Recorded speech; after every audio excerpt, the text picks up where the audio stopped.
खास तौर से मेरी मंशा जो रंगअड्डा के लिए है, उसके पीछे जो उद्देश्य है, हिंदी के रंगमंच के लिए एक समझ को पैदा करना। बंगला का अपना इतिहास है, बंगला के अपने दर्शक है, बंगला का अपना साहित्य है, बंगला के अपने सारे लोग हैं, जमीनी बंगला की। तो इस जमीन पर, इस बंगला की जमीन पर हिंदी का रंगमंच, इसका इतिहास 100 साल का है, लेकिन उसके बावजूद स्थिति आज भी ये है कि रंगमंच लोग समझ नहीं पाते। हिंदी वाले, उर्दू वाले भी उसी श्रेणी में आते हैं। विद्यार्थी रंगमंच नहीं समझता, देखता नहीं। लेकिन मैं जिस साल की विद्यार्थी रही हूँ, मेरे मित्र, चाहे वो ईटू है, रेशमी जी से तो खैर भी मुलाकात हुई है, शुभ्रा है, ये 3-4 मित्र ऐसे हैं जो हर बार वर्षों से शो देखने के लिए अपने विद्यार्थियों को भेजते रहे हैं। रंग ये मैं जो से करती हूँ, नाट्य उत्सव करती हूँ, राष्ट्रीय नाट्य उत्सव करती हूँ, उसमें भी इन 3-4 कॉलेजों के विद्यार्थी बहुत आते हैं। लेकिन विद्यार्थियों का तो रोटेशन है ना, वो first year, second year, third year तक आते आते गायब हो जाते हैं। फिर एक नई पीढ़ी को तैयार करना है। तो रंगमंच को लेकर हमारी आने वाली युवा पीढ़ी की मानसिकता को तैयार करना हिंदी रंगमंच के लिए हमेशा से एक करते हुए मैं लिटिल थेस्पियन की मेंबर संगीता व्यास, संतोषपुर के अनुचिंतन आर्ट सेंटर में आप सबका स्वागत करती हूँ 45वें रंग अड्डे के लिए। जैसे कि मैम ने बताया रंग अड्डे के बारे में, तो ये विदित है कि रंग अड्डा उस माह में जन्मे कहानीकार, कथाकार, नाटककार, कवियों पर आधारित होता है। प्रेमचंद पे जब भी बात होती है तो लगभग 99 या 100% उनके कहानीकार और उपन्यासकार के रूप की बात होती है। हिंदी और उर्दू के बड़े साहित्यकार, विश्व में महान उपन्यासकारों की श्रेणी में आने वाले प्रेमचंद। लिटिल थेस्पियन ने जब ये प्रस्ताव रखा प्रेमचंद पे बात करेंगे, तो मैंने ही कहा कि प्रेमचंद के नाटकों पर बात करते हैं। और पिछले जब हमारे यहाँ रंग अड्डा हुआ तो मैंने कहा कि नाटक की सफलता असफलता के साथ प्रेमचंद को जोड़कर देखना।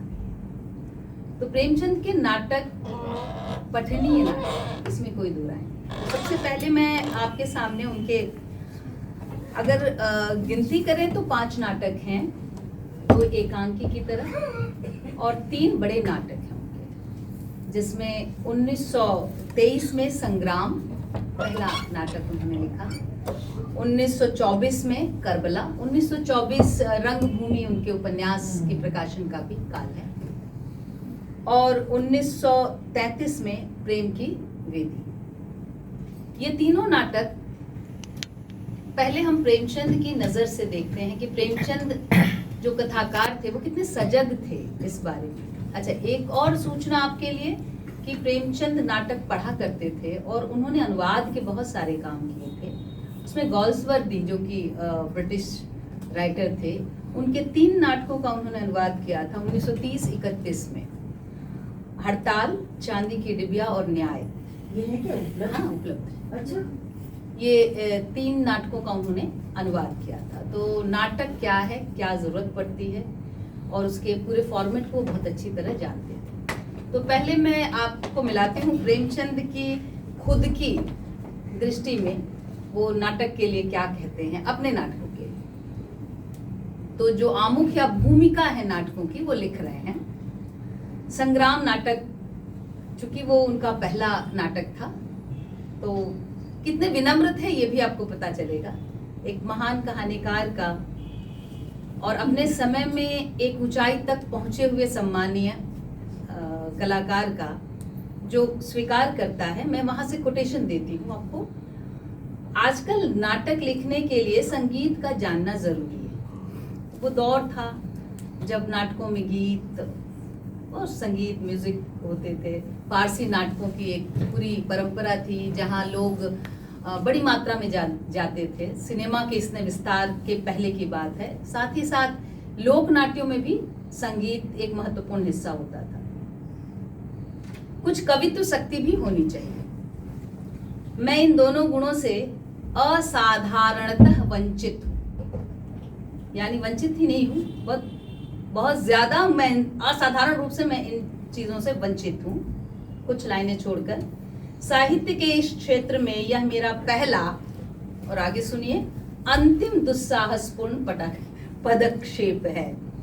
पहले में ही घोषणा करते रहे कि अब इसके बाद शायद मैं न लिखूं, शायद भी नहीं, अंतिम, यद्यपि उसके बाद उन्होंने लिखा।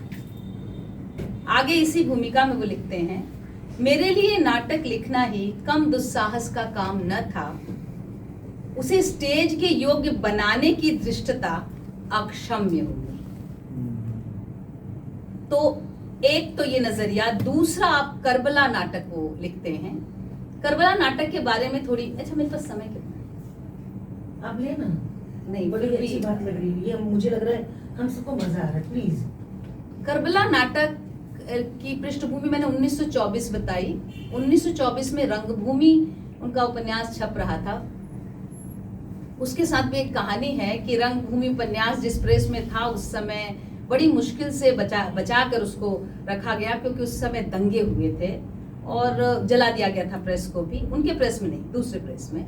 और उस दौरान भारत में हिंदू मुस्लिम एक जो विवाद था वो अपना रूप ग्रहण कर चुका था, जो अब तक जारी है, हम सभी जानते हैं। तो वो नाटक उनके लिखने की एक बड़ी वजह वो भूमिका में बताते हैं। पहले हम उसे जान लें, फिर नाटक के बारे में क्या कह रहे हैं। उन्होंने करबला नाटक एक रिलीजियस हिस्टोरिकल ड्रामा के तौर पर लिखा। लिखते हैं कि एक धार्मिक ऐतिहासिक नाटक है, करबला नाम से ही आपको ज्ञात हो रहा है। इमाम हुसैन के जीवन की कहानी, ये नाटक मुझे पढ़ाना था, उस दौरान मैं इससे गुजरी और मैं जानना चाहती थी कि वो हिस्टोरिकल इवेंट जो सचमुच हुआ था, इसके बारे में लोगों की क्या धारणा है। तो अद्भुत रूप से दो हमारे जो कहते हैं शिया और सुन्नी जो आइडियोलॉजीज हैं, उन दोनों में दो तरह के मत मिले।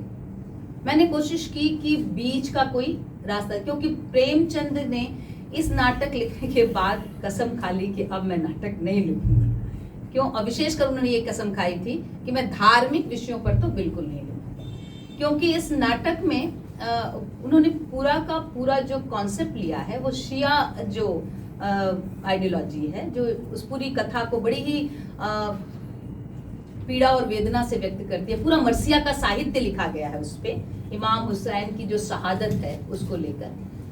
और लेकिन इसमें बहुत सारे विवाद रहे हैं। मैंने इस पे जब वीडियोस डाले तो वहां भी मुझे इतने सारे कमेंट्स आते हैं, आप गलत बोल रही हैं, ये पात्र ऐसा नहीं था, आपका जो है वो ठीक नहीं। मैं नीचे खाली उत्तर दे देती हूँ, मेरा नहीं है, प्रेमचंद का है, बच जाते। लेकिन प्रेमचंद नहीं बचे थे। प्रेमचंद को दोनों ही पक्षों से, या कह सकते 3 पक्ष से बड़ी गालियां सुननी पड़ी।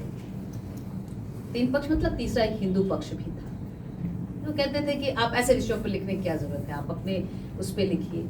लेकिन अगर आप प्रेमचंद का साहित्य पढ़ेंगे तो प्रेमचंद ने बहुत न्यूट्रल ढंग से, बहुत ही तटस्थ होकर इस पूरे परिवेश को देखा, समझा, उस पर लिखा है।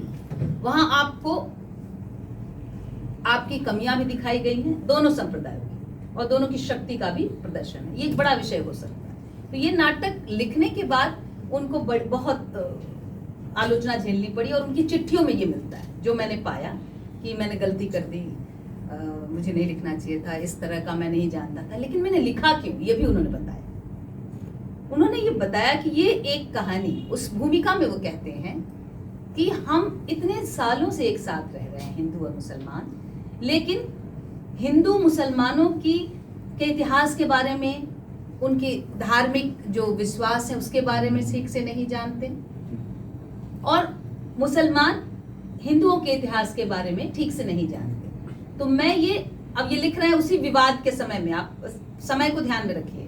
वो कह रहे हैं इमाम हुसैन की इस कथा में उनको प्रमाण मिले हैं, और वो जिस प्रमाण की बात वो भूमिका में लिखते हैं, प्रमाण मिले हैं कि हुसैन के साथ लड़ने वालों में कुछ हिंदू भी शामिल थे, और वहां उनको स्टोरी मिलती है, वहां उनको वो बिंदु मिलता है जहां वो चाहते हैं, क्योंकि भारत का बंटवारा तब नहीं हुआ था, 24 की बात है, भारत कहीं बट न जाए या हमारा जो सांप्रदायिक परिवेश है वो और ज्यादा खराब ना हो जाए, उससे बचाने के लिए हमें एक दूसरे को अच्छी तरह से आंख खोलकर जानना जरूरी है।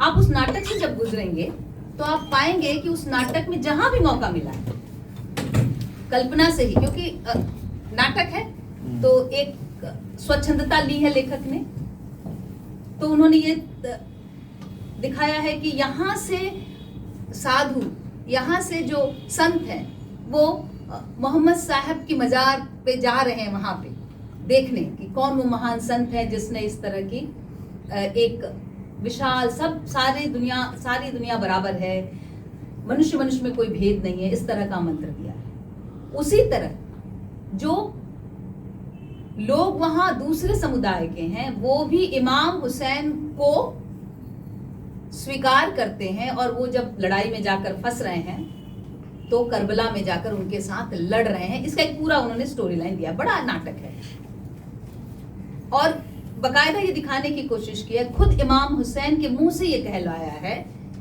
कि कभी संकट पड़े तो इस जाति के साथ हमें भी खड़ा होना चाहिए। यानी ये अगर आप ध्यान से पढ़ेंगे तो एक कौमी इत्तेहाद जिसको कहते हैं, धार्मिक सद्भावना ही इस नाटक को लिखवा रही थी, नहीं तो प्रेमचंद कोई धार्मिक विषय पे लिखने के मंसूबे से नहीं लिख रहे थे। इसका और मंचन हुआ था कभी? मंचन नहीं मिला मुझे आज तक। क्यों नहीं मिला ये भी आप सुन लीजिए, क्योंकि वहां कुछ इस्लामिक नियम है जहां आप इन महापुरुषों के को आप मंच पे नहीं दिखा सकते।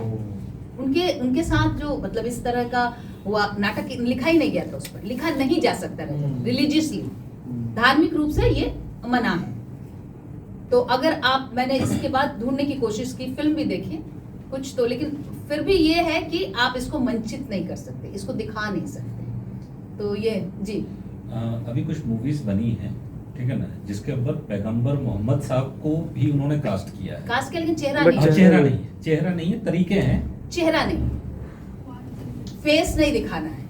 तो यहाँ तक कुछ जगह स्वीकृति है, लेकिन बहुत सारे लोग नाटक जैसी चीज में उसको नहीं। तो ये एक बहुत बड़ा कारण था जिसके कारण प्रेमचंद को बहुत सारी बातें सुननी पड़ी थी। तो ये अपने आप में, लेकिन प्रेमचंद जब लिख रहे थे तो वो यही सोच के लिख रहे थे कि मैं ये जो हिंदू मुसलमान के झगड़े के बिंदु तो बहुत हम दिखा देते हैं, मतभेद के बिंदु तो बहुत दिखा देते हैं, तुम्हारा ये अलग उसका ये अलग, लेकिन हम इस्लाम के ऐतिहासिक जगहों पर जहां पर हम एक साथ खड़े हैं, एक दूसरे के लिए लड़े हैं, उन बिंदुओं को हम क्यों नहीं जनता तक पहुंचाएं। तो ये उनका लक्ष्य था। तो आप समझ सकते हैं कि लेखक ने एक तरह से कह सकते हैं कि अपने भारतीय, और उसमें एक भूमिका में उन्होंने ये भी दिया कि अगर हम आज एक नहीं हुए तो पता नहीं कल क्या स्थिति आएगी। जिस कल का उन्हें भय था वो आया भी, हम सभी जानते हैं, और शायद भारत के इतिहास के सबसे खराब पन्नों में से एक पन्ना विभाजन का पन्ना है। ये प्रेमचंद को इसका डर था, और इसलिए वो साहित्य के माध्यम से जितना एक्ट के स्थापित कर सकते थे वो कोशिश कर रहे थे। मैं यहाँ चर्चा कर रही हूँ कि उन्होंने नाटक लिखे, ये 5 नाटक हमने देखे, 2 एकांकी है और बाकी 3 बड़े नाटक हैं। नाटककार खुद कह रहा है कि मैं नाटक लिखने में उतना सफल नहीं हूं। तो आइए हम करबला में उन्होंने क्या लिखा है उसकी बात करते हैं। करबला में वो कहते हैं, हमने यह नाटक खेले जाने के लिए नहीं लिखा, मगर हमारा विश्वास है कि यदि कोई इसे खेलना चाहे तो बहुत थोड़ी काट छाट के साथ खेल भी सकते हैं। आगे बड़ी भूमिका है उसकी। नाटक का मुख्य अंग उसकी भाव प्रधानता है। ये एक उपन्यासकार का नाटक की समीक्षा की ओर, तो उनका ये कहना है कि नाटक में भाव होने चाहिए, नाटक है, और सभी बातें गौण हैं। अगर हम हिंदी साहित्य में देखें तो जयशंकर प्रसाद ने भी ये कहा था कि नाटक के लिए मंच होना चाहिए, मंच के लिए नाटक नहीं। इस पे विवाद है और इससे मैं भी सहमत नहीं हूँ। आप जब नाटक लिखते हैं तो आपको मंच का ध्यान रखना चाहिए। तो प्रेमचंद से भी मेरी यहाँ असहमति है कि सिर्फ भाव प्रवणता से ही आप नाटक को खेल लेंगे, ऐसा नहीं होता है। नाटक के कुछ टेक्निकल पक्ष होते हैं, उसको आपको देखना ही होगा। यही कारण है कि प्रेमचंद की कहानियों पर तो मंचन होते हैं, लेकिन प्रेमचंद के नाटक नहीं खेले। प्रेमचंद के कहानियों का जब मैं देख रही थी, और हमारे पास वही है गूगल से सर्च करके, तो बड़ी बड़ी संस्थाओं ने प्रेमचंद, बच्चे तो स्कूल में खेलते ही हैं प्रेमचंद की कहानियों पर, लगभग प्रेमचंद की सभी प्रमुख कहानियों पर का नाट्य रूपांतर आपको देखने को मिलता है। लेकिन इन नाटकों का क्या हुआ जो प्रेमचंद नाटक बोलकर लिख रहे हैं? तो हमारी चर्चा का विषय वही है कि प्रेमचंद जो जिसको नाटक कह रहे हैं उसको क्यों नहीं खेला गया या क्यों नहीं खेला जा सकता। तो आज प्रेमचंद की जयंती पर उनको याद करते हुए मैं दुस्साहस कर रही हूँ कि प्रेमचंद के रचना पर मैं उनकी सीमाओं को, जो कि उन्होंने खुद स्वीकार की है, क्योंकि मैंने इस पर जितना पढ़ा, अद्भुत रूप से आलोचना का एक ऐसा तरीका है कि सब अच्छा है, सब अच्छा है, सब अच्छा है, जो नहीं है उसे स्वीकार करना पड़ेगा। लेखक खुद ही कह रहा है, तो भाई आप एक बार सोचकर तो देखो कि जब वो खुद ही कह रहा है कि इस नाटक में समस्या है, और अगर वहां आपको मिलती है तो आप उसे डिफर भी कर सकते हैं, उसका समर्थन भी कर सकते हैं। तो उनके नाटकों से जब हम गुजरते हैं तो एक चीज तो साफ है कि उनके नाटक संवादात्मक उपन्यास है, यानी प्रेमचंद का उपन्यास लिखना और कहानी लिखना इतना उनको कह सकते हैं ना कि उसके लिख कर वो हाथ पके हुए थे कि नाटक में भी वो कहानी ही लिखते जा रहे थे। कैसे? मैं कुछ उदाहरण से आपको बताऊंगी। नाटक के तत्व होते हैं, तो आइए हम, अच्छा ये तीनों नाटक ट्रेजेडी नाटक हैं जो बड़े नाटकों की बात कर रहे हैं। ब्रदर ये दो एकांकी जो है, जिसका एक का नाम है सृष्टि, मुझे लगता है उमादी आप जरूर पढ़िएगा, एडम और ईव की वार्तालाप पर पूरा है, वो खेला जा सकता है, लेकिन उसमें मंच निर्देश इत्यादि कुछ नहीं है, बस थोड़ा सा लिखा हुआ है। और दुराशा वो भी खेला जा सकता है, लेकिन उसका भी मैंने कहीं नहीं देखा। हो सकता है खेला हो लोगों ने, हम लोग की तो एक सीमित दुनिया है और हम आजकल सिर्फ कह सकते हैं ना कि गूगल में जो नहीं मिलता मान लेते नहीं। दुराशा उनका नाटक है या कहानी का नाट्य रूपांतरण है? लेकिन उन्हीं के द्वारा किया हुआ है, क्योंकि दुराशा रवीन्द्रनाथ टैगोर की कहानी है जिसका मैंने बहुत मंचन किया है। नहीं, ये दुराशा जो है ये अलग है। अच्छा। इसमें उस एकांकी तरह ये एक अंक का ही है। दृश्य थोड़े एक दो बदलते हैं, मतलब एक अंक नहीं है, एक अंक है, उसमें कई दृश्य हैं, 4-5 दृश्य, तो दृश्य बदल रहे हैं। एकांकी में तो एक ही दृश्य रह जाता है ना, उसमें दृश्य बदल रहे हैं, तो एक छोटा नाटक कह सकते हैं उसको। क्योंकि मैंने सोहाग का शब्द की कहानी है जिसका नाट्य रूपांतरण विसर्जन के नाम से किया, उसके कई शोध। नहीं, ये दुराशा जो है ये क्रिश्चियन और हिंदू के प्रेम को लेकर। लेकिन तब तो दुराशा मिलती जुलती कहानी हो गई, और दुराशा जो टैगोर की कहानी है वो मुस्लिम और हिंदू की कहानी। नहीं, मुझे लगता है वो इन्फ्लुएंस्ड थे जब इन्होंने नाटक लिखा क्योंकि था। दुराशा नाम भी सेम हो रहा है। हाँ, वही नाम से और वहाँ हो पे वो सकता है। मुस्लिम हो सकता है वो हिंदू इन्फ्लुएंस्ड और हुए थे। ट्रांसलेशन का काम बहुत किया है ना उन्होंने, बंगला से भी किया है, उर्दू से किया है, अंग्रेजी से किया वो है, नाटक वो एकांकी उसी से और प्रभावित टॉल्स्टॉय होकर की है। कहानियों का भी बहुत और वो ट्रांसलेशन। तो बांग्ला जानते थे बहुत अच्छा। तो सृष्टि भी आप अगर पढ़िए तो मैं बात कर रही थी कि क्या वो तत्व हैं जिनके आधार पर हम देखते हैं कि नाटकों को खेलने में असुविधा होती है। कथानक या कहानी अगर आप देखें, कथा सम्राट है, कहने की कोई बात ही नहीं। उनके नाटकों में आपको कथा का तत्व मिलेगा, स्टोरी लाइन मिलेगी, और इतना बड़ा है कि कभी कभी लगता है कि ये कथानक थोड़ा मंच की सीमा को भी पार कर जाता है। जैसे करबला का पूरी घटना वो दिखाने की कोशिश कर रहे हैं, तो यहाँ पर तो निसंदेह प्रेमचंद की सफलता में कोई दो राय नहीं है। मंचीयता सबसे बड़ा प्रश्न आता है कि इनके नाटकों को मंच पर खेला है किसी ने या नहीं खेला, इसमें हम चर्चा छोड़ें। क्या आज हम खेल सकते हैं या नहीं, इसकी चर्चा करें। तो नाटक का आकार इतना बड़ा है, तीनों नाटक, और करबला तो बहुत ही ज्यादा बड़ा नाटक है, तो वो खेलना अपने आप में बहुत मुश्किल होता है।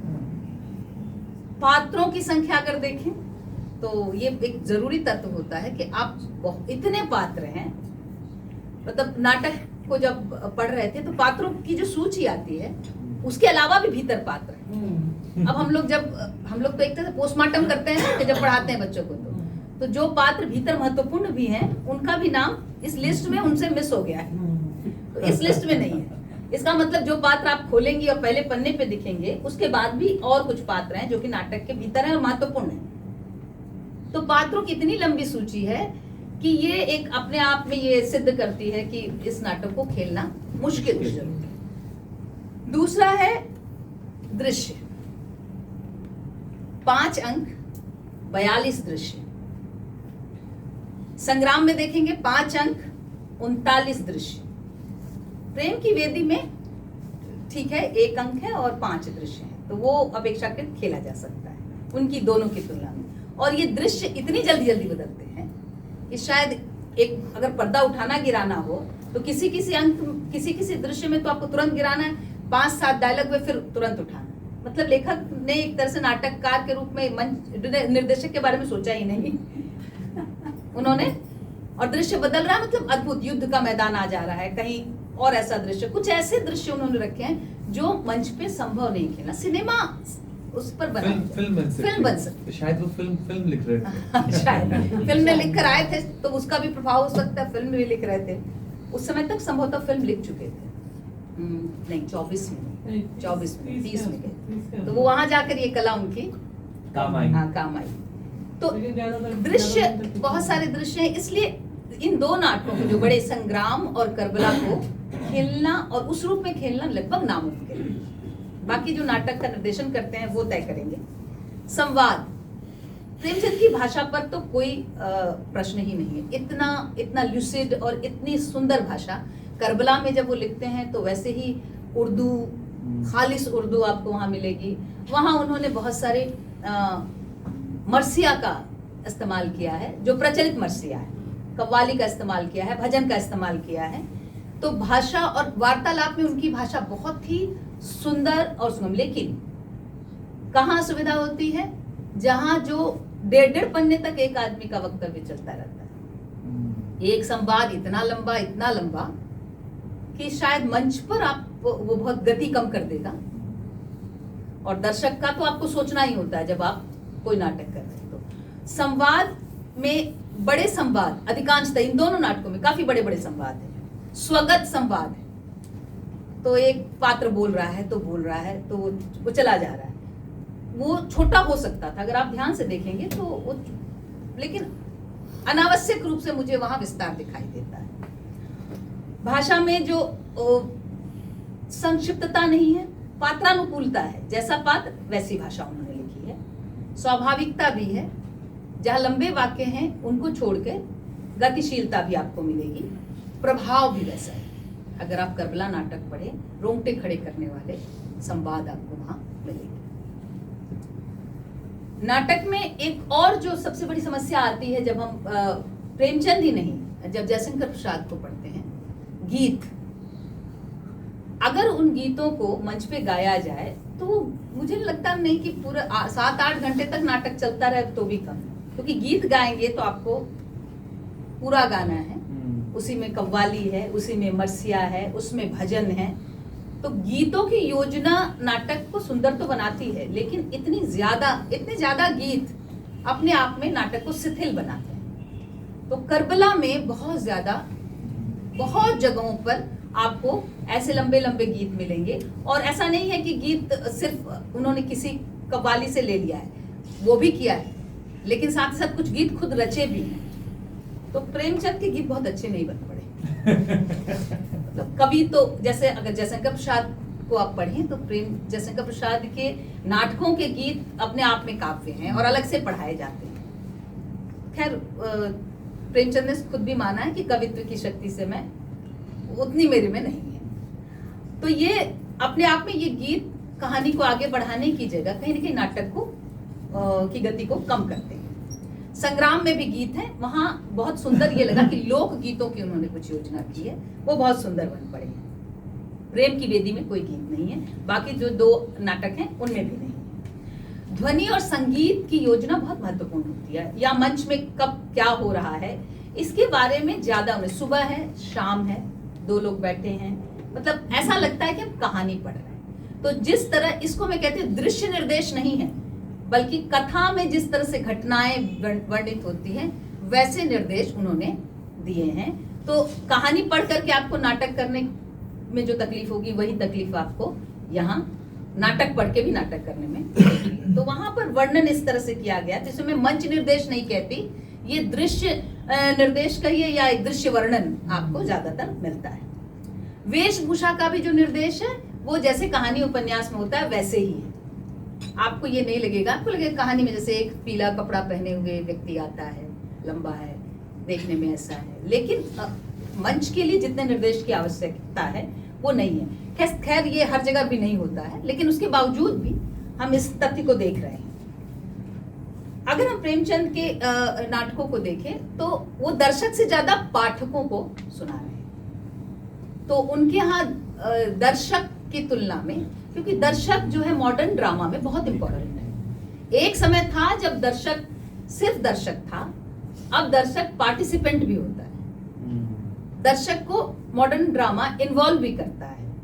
तो ऐसे आज के युग में, मैंने इसलिए कहा कि आज के युग में कैसे कर सकते हैं आप, दर्शक के इन्वॉल्वमेंट की बात वहां आपको दिखेगी नहीं, या दर्शक की परवाह नहीं है। एक तरह से पाठक है, नाटक पढ़ने के लिए लिखा गया है, और प्रेमचंद ये कह भी देते हैं कि ये मेरा नाटक पढ़ने के लिए लिखा गया है। इन नाटकों में सबसे महत्वपूर्ण बात होती है वो है कि नाटककार अपने नाटक को क्यों लिख रहा है, जो कि सबसे अंतिम तत्व आता है वो है उद्देश्य क्या है।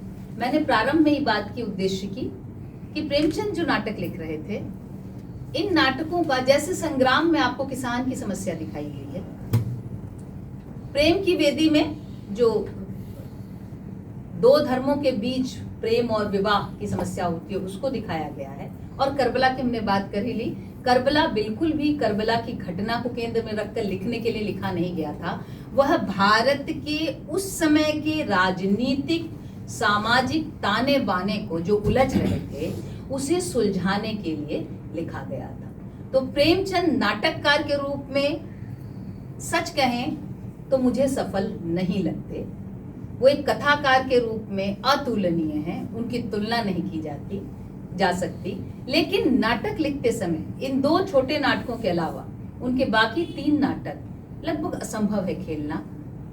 अब उसको आपको बहुत तोड़ मरोड़ कर, जैसे हम लोग प्रसाद के नाटकों को भी करते हैं, खेला जा सकता है, लेकिन एक उनकी कहानियों में जो नाट्य तत्व है वो ज्यादा आकर्षक बन जाता है निर्देशक के लिए, इसलिए क्योंकि बहुत कम कह सकते स्पेस में बहुत ज्यादा बातें वहां की जा सकती हैं और दर्शकों तक पहुंचाई जा सकती हैं। तो मेरी बात लगभग यही समाप्त होगी कि प्रेमचंद एक नाटककार के रूप में उपन्यासकार और कहानीकार की तुलना में पीछे रह गए हैं। उन्होंने स्वीकार किया है और उनकी स्वीकारोक्ति का मैं समर्थन करती हूँ।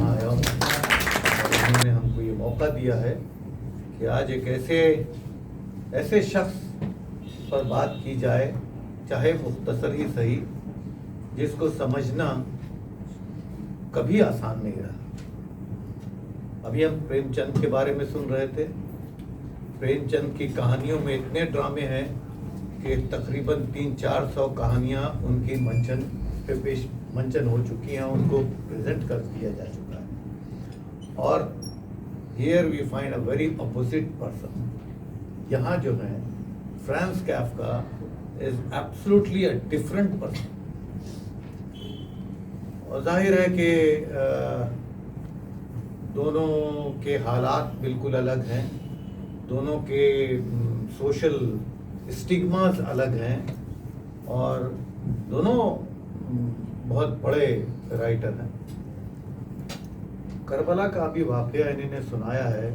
मुझे याद आता है कि आज से तकरीबन 20-22 साल पहले लखनऊ से आए हुए एक ड्रामे जिसका नाम ही करबला था, जिसमें पूरे हुसैन का जिक्र था, जिसमें हुसैनी ब्राह्मण का जिक्र था, उसको एकेडमी ऑफ फाइन आर्ट में स्टेज किया गया था और मैंने उसे देखा था।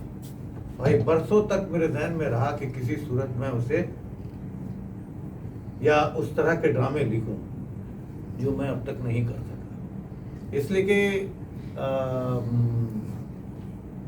हुसैनी ब्राह्मण जो आपने कहा, वो असल में यहाँ से कुछ लोग वहाँ गए थे, और आज भी लखनऊ में हुसैनी ब्राह्मण का एक बहुत बड़ा तबका और हिंदुओं का एक बहुत बड़ा तबका हुसैन को सेक्रीफाइस और ग्रेटनेस का और अपनी जान दे देने का, सर ना झुकाने का सच्चाई के लिए, वो इतना बड़ा पर्सोना मानते हैं कि हम इससे अलग नहीं हो सकते।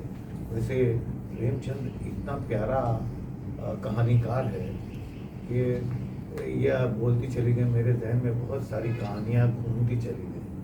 तो मेरा काफका मुझसे थोड़ा सा बिछड़ गया, पीछे चला गया। लेकिन काफका एक ऐसा राइटर है जिसे पिछले 30 साल से तो मैं पढ़ता रहा हूँ, और ये बहुत अच्छा आपने टॉपिक रखा है कि इसका आज के लिटरेरी और इंसानी सीन पर क्या, what is the topic is very important. आज के संदर्भ में उसकी प्रासंगिकता, रेलेवेंस, उसका रेलिवेंस आज कितना है। तो इससे पहले कि मैं उसके बारे में कुछ कहूँ, उसकी तो एक बात बताना चाहता हूँ जो शायद बीच में कहीं फिर आ जाए।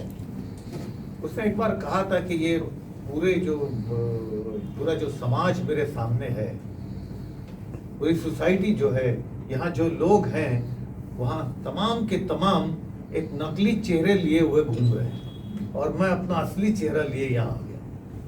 सच्चा ग्रेट थिंग। मैं अपना असली चेहरा यहाँ आ गया हूँ। तो ये पहली बात तो ये है कि he found himself to be misfit in the society in which he is living। जिस समाज में वो रह रहा है वो उसमें मिसफिट है। दूसरी बात ये है कि आज उसके मरने के 100 साल बाद, उसके जन्म लेने के बहुत 100-150 साल बाद, आज बहुत सारी कहानियों में हम ख्वाब का, गिल्ट का, गुनाह का, अलहदगी का, एलिनेशन, हर आदमी अपनी जगह तन्हा भी है और भीड़ में भी है। अगर इस भीड़ को चीरते हुए निकल सको तो निकलो। तो ये बड़ी अजीब सी बात है। वो उस पूरे समाज में कहता है कि मैं तो अपना असली चेहरा लेकर यहाँ आ गया हूँ, तो मुझे कौन पहचानेगा। तो मेरा ख्याल है कि this one point clarifies his importance, कि आज भी वो हमारे लिए उतना ही रेलिवेंट है जितना उस जमाने में था। और उसकी कहानियों की तरफ या उसके नॉवेल की तरफ मैं आता हूँ, या उसके एक आध ड्रामे की तरफ मैं आता हूँ जो उसने लिखा है। तो एक तो ये बात हुई। दूसरी बात जो बहुत इम्पोर्टेंट बात ये है कि उसके एक दोस्त थे मैक्स ब्रॉड।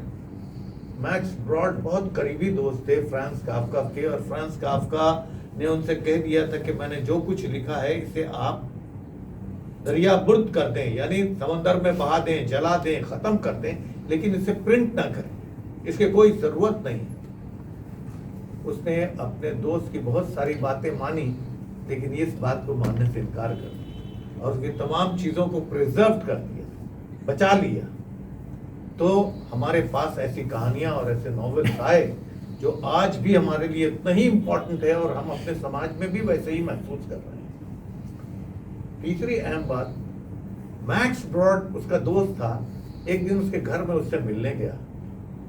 ये मैंने लाशऊर से मेरी बातें आ रही हैं। घर में मिलने गया तो देखा उसके फादर जो हैं वो सोए हुए, he is sleeping, inter tip-toad, माने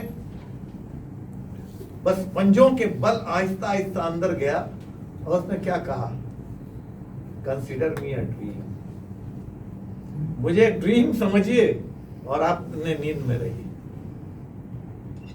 तो ये ड्रीम, गिल्ट और बहुत सारी बातें जो अभी आएंगी, वो काफका की कहानियों का मरकजी चीजें हैं।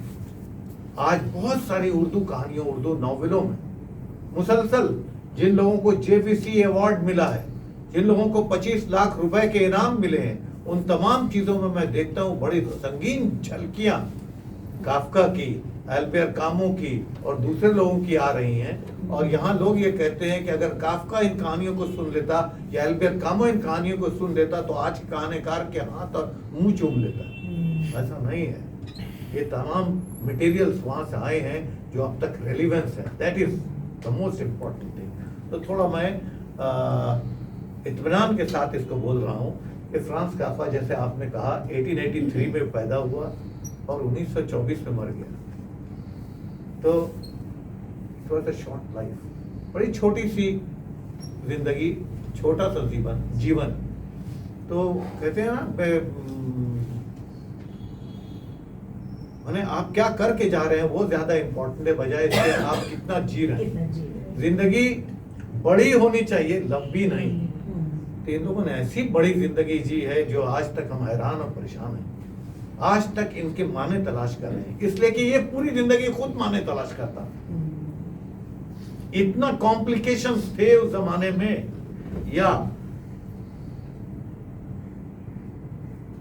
20th सेंचुरी के तमाम राइटर्स के जमाने में। I am not well versed in James Joyce. James Joyce को मैंने बहुत पढ़ा नहीं और समझा भी नहीं। गर्चे दो चार चीजें मैंने पढ़ी हैं, उसकी कहानियां पढ़ी हैं, उसके नॉवेल पढ़े हैं, लेकिन सब तो नहीं समझ में आता है। सार्थर मैंने पढ़ा, कैमू मैंने पढ़ा, जेम्स जॉयस, काफ्का को मैंने पढ़ा, फॉकनर को मैंने पढ़ा थोड़ा बहुत। जो थोड़ा बहुत इन लोगों से पढ़ा तो हमको लोग को पता चला कि एग्जिस्टेंशियलिज्म क्या है, वजूद क्या है, हम क्यों हैं, हम कैसे आए हैं। तो ये तमाम लोग, बहुत कम लोग ऐसे हैं कि उन्होंने बहुत बड़ी जिंदगी गुजारी। कुछ लोगों ने बड़ी जिंदगी भी गुजारी, जैसे सार्थर ने बहुत बड़ी जिंदगी गुजारी, और इस बड़ी जिंदगी में उनको इतना मौका मिला कि उन्होंने नोबेल प्राइज को डिनाउंस कर दिया, ये कहकर कि अगर मुझे कोई पढ़े कि मैं नोबेल प्राइज विनर हूं तो फिर फायदा क्या। Sartre the Nobel prize winner को तो सब पढ़ेगा, लेकिन सार्थर एज अ राइटर को पढ़ना चाहिए, वो ज्यादा इंपॉर्टेंट, ज्यादा अहम नजर आता है।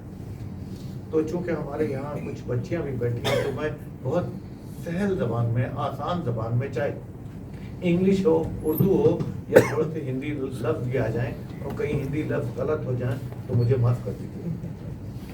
तो अब मैं ये कहना चाहता हूँ कि वो बहुत कम वक्त के लिए जिया, शायद 40 या 41 ईयर्स। ट्यूबरक्लोसिस उसको भी हो गया था।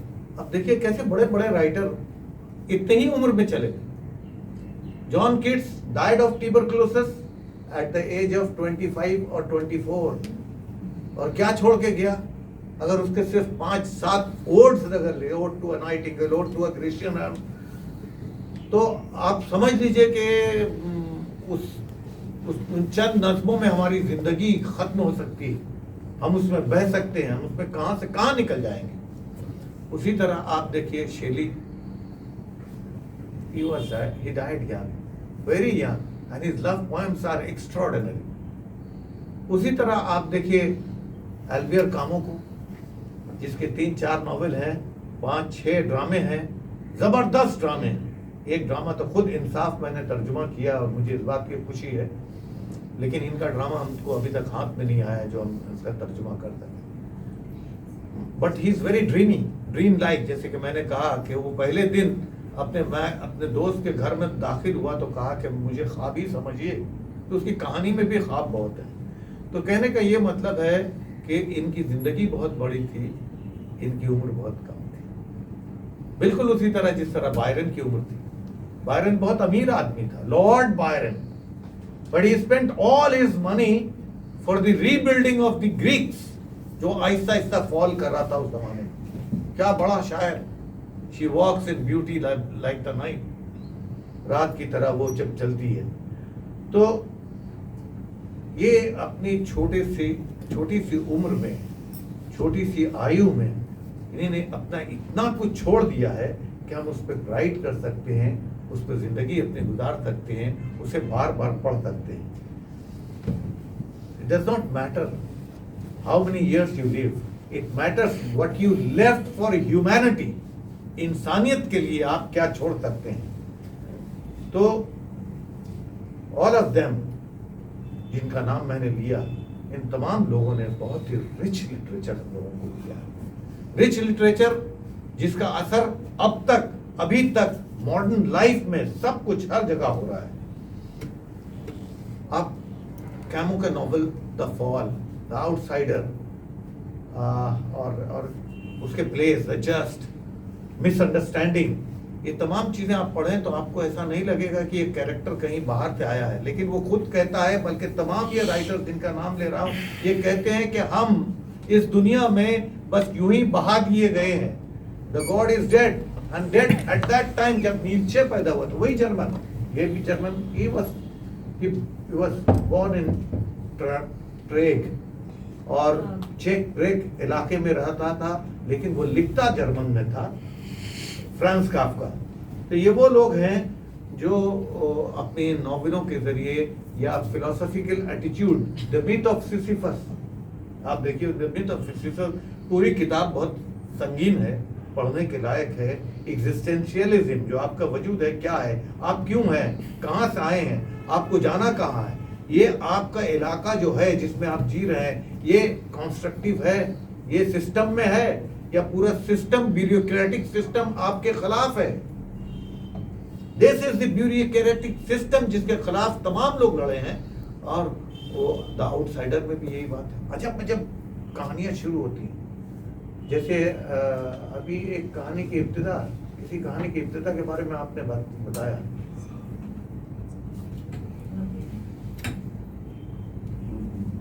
प्रेमचंद की कहानी की या ड्रामे की बिगनिंग की इब्तिदा के बारे में कहा, the beginning says it all. जैसे शेक्सपियर के तमाम ड्रामों में आप देखिएगा, पहला जो लाइन होता है, दूसरा जो लाइन होता है, जैसे ट्वेल्थ नाइट में if music be the food of love play on, वो आपको पूरे ड्रामे में उसके असरात नजर आएंगे।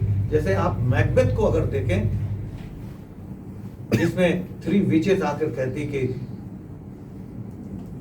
You will become the thane of Cawdor, Macbeth को जो बोलते हैं थेन ऑफ कॉर्डर होंगे, और वो जो वो बातें करती हैं तो वो ख्वाब की बातें हो जाती हैं, जो हकीकत में पूरे इंसानी जिंदगी को तितर बितर कर देती हैं। तो इसी तरह ये है।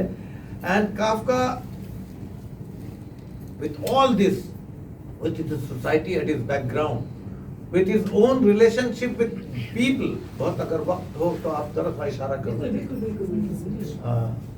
बहुत मैं शॉर्ट कर सकता हूँ और वो तमाम बातों को उसमें लेकर आ जाऊंगा। तो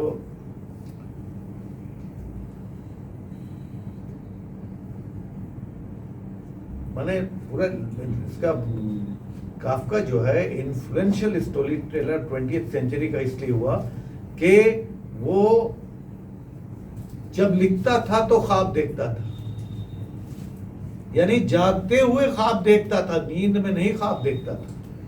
He saw dreams when he was awake. So before one elaborates, one should take into account the request of his friends. जो मैंने कहा कि अपने दोस्त को उसने कहा था कि हमारी चीजें मत लाओ, ये लोगों के पढ़ने के लिए नहीं है, ये पढ़ के वो लोग और भी भटक सकते हैं। लेकिन उसने बचा लिया, ग्रेटर वर्स, और उसकी लेगेसी आज तक जिंदा है। उसकी रिलेशनशिप इस समाज में और या उसकी कहानियों में जो चीजें आई हैं उसके फादर के साथ, he was not in a good relationship with his father. उसकी किताबों में लेटर्स ऑफ कैफका बहुत इंपॉर्टेंट है, डायरीज ऑफ कैफका बहुत इंपॉर्टेंट है, जिसको आप पढ़ें तो एक आदमी की पूरी जिंदगी आपकी निगाहों के सामने आ जाती है, और उसकी relationship with women, with man, with his father, with his family, इन तमाम चीजों को सामने लेके आ जाती है। और उसमें उसकी अपनी जिंदगी वो निकाब पहनकर कभी नहीं रहा, इसलिए उसकी जिंदगी पूरी तकलीफ से भरी हुई थी, और वो चाहता था कि कहीं ना कहीं किसी न किसी सूरत हम माने तलाश करें। We try to understand the meaning, relationship. तो ये तमाम चीजें इतनी इंपॉर्टेंट हो गई। The man born out of the middle class German, बहुत मामूली खानदान से ये उभरा था। उसको सबसे इंपॉर्टेंट बात क्या लगी? Human condition. ये हमारा ह्यूमन कंडीशन क्या है, किस में हम जी रहे हैं? ये एलिनेशन, हर आदमी एक दूसरे से अलहदा क्यों है? क्यों एक वजूद में एक यूनिटी इन डाइवर्सिटी क्यों नहीं मिल रहा है? गिल्ट, हर आदमी एक गुनाह के सिलसिले में बरकरार है। और साथ ही साथ ये ब्यूरोक्रेसी, ये जो सरकार, ये जो तमाम माने मामलात जो ऊपर से तय हो जाते हैं और आम आदमी उसमें पिसता रहता है, इन बातों को इसने लिखा है। और इन लिखते हुए उसने ख्वाब को बहुत अहमियत दी। उसने ऑपरेशन, शिद्दत, दबाव, जबर, दुख, इन तमाम चीजों को सामने लाया। लेकिन इन तमाम चीजों को लाते हुए he has always been सूर्य, जिस तरह धुंधला लगता है, जब बहुत ख्वाब जैसा लगता है। और यही चीज आज के जदीद राइटर ने 100 साल बाद उनसे लिया है। We have taken so many things, confusing है, और इसी को बोलते हैं कैफकास एटमॉस्फेयर। KAFKAESQUE, कैफकस। तो ये है ड्रीम लाइक क्वालिटी, ठीक है। The quality of dream like situation, men's alienation, then the oppressive society is so evident. उसकी तमाम चीजों में बहुत एविडेंट है जो उसने लिखा है। उसने क्या लिखा है? Number 1 most important, very very important, the Metamorphosis. आपने इसी का जिक्र किया था कि आपने किया था। मेटामॉर्फोसिस का पहला लाइन वो बता देता है कि हम इंसान नहीं है, हम एक इंसेक्ट है, एक बड़ा सा वर्मिन हो गए, हम कीड़ा बन गए। अब एक आदमी कीड़ा बन गया है तो पूरे समाज में उसकी हैसियत क्या है? वो लोग जिनके लिए वो कमा के लाता था, वो लोग जिनके वो पेट भरता था, वो लोग जिनसे उसके ह्यूमन रिलेशनशिप थे, ह्यूमन कंडीशंस थे, वो जिनके करीब रहा करता था, जिनकी मोहब्बत में वो चला करता था, उसकी क्या सूरत हाल अब हो गई है कि आखिर में वो उसको घर में खाना ऐसा रख के दे के चले जाते थे और फिर भी सूरत से खा लेता था। Nobody took care of him anymore। वो आहिस्ता आहिस्ता दीवार में चढ़ने लगा। अब उसकी हेल्पलेसनेस देखिए, man's helplessness in the society. क्या बात है? मेटामॉर्फोसिस, तब्दीली, पूरे जिस्म की तब्दीली हो गई। And one fine morning they get that big insect और उसको ले जाके कूड़े के टब में डाल देते। This is metamorphosis. What it brings? Brings the alienation of man, brings the superior dangerous conditions of man, fickleness, कमजोरी, ह्यूमन रिलेशनशिप की कमजोरी, वो तमाम चीजें वो सामने चली आती हैं। और एग्जिस्टेंशियलिज्म, जिसको सार्थक ने बहुत भरपूर अंदाज में लिखा, जिसको कैमो ने बहुत भरपूर अंदाज में लिखा, ये एक छोटे सी ये कहानी है, थोड़ी सी लंबी कहानी है। आप उसको नोवेला कह सकते हैं, इसको पूरा नॉवल नहीं कह सकते, novelette, it is a novelette, but the most important novelette of the 20th century is Metamorphosis. इसको लोगों ने करने की कोशिश भी की है। This is a very tough representation on stage. अब उसके दूसरे जो नॉवेल है वो भी कम सूरियल, ड्रीम लाइक, और इंसान की हैसियत क्या है, वो अपने आप को कैसे पहचान रहा है, वो अपने आप को जान रहा है या नहीं जान रहा है, ये समझना मॉडर्न लिटरेचर का एक बहुत बड़ा अमल है। It's a very great effort. उसका एक इंपॉर्टेंट नॉवेल जो है द ट्रायल। ट्रायल के क्या माने हो सकते हैं हिंदी में? जो पेशी होती है, जो कोर्ट में जो ट्रायल होता है, बस। लेकिन देखिए क्या क्या चीज है। आप देखिए, एक आदमी सुबह सुबह वन फाइन मॉर्निंग उठ के देखता है कि he has been caught। Police officers आते हैं, उसको उठा के ले जाते हैं। उसको नहीं मालूम कि उसका जुर्म क्या है, why he has been arrested, why he has been caught। और उसको ऐसी सुरंगों से लेके चले जाते हैं जहां उसको ये भी पता नहीं चल रहा कि वो कहां से जा रहा है और कहां आ रहा है। वो ऐसे कोर्ट में जाता है जहां पर उसको कुछ दिखाई नहीं देता है। माने द ब्यूरोक्रेसी इज हिडन। क्या बात है, सोचे आप, जो ब्यूरोक्रेसी है आज भी बहुत सारी मुल्कों में, यूएसए से लेकर हिंदुस्तान तक ऐसे ऐसे कवानीन हैं, ऐसे लॉज हैं जो आपको अगर लेके चले जाएं और आपका पता ना चले। मैं अभी आप सतलुज जसवंत सिंह फिल्म आई है, उसमें कितने लोग गायब हो गए, यही बात दिखा रहा है। और उसको दिखाना चाहिए। Everything should not be ban होना नहीं चाहिए। लेडी चैटर्जीज लवर को बैन कर दिया गया, बहुत सारे अच्छे नॉवेल्स को बैन कर दिया गया, आप सैटानिक वर्सेस को बैन कर दिया गया। भाई क्यों? हम पढ़ने के हक में है, हम पढ़ेंगे, बहुत इज्जत के साथ पढ़ेंगे।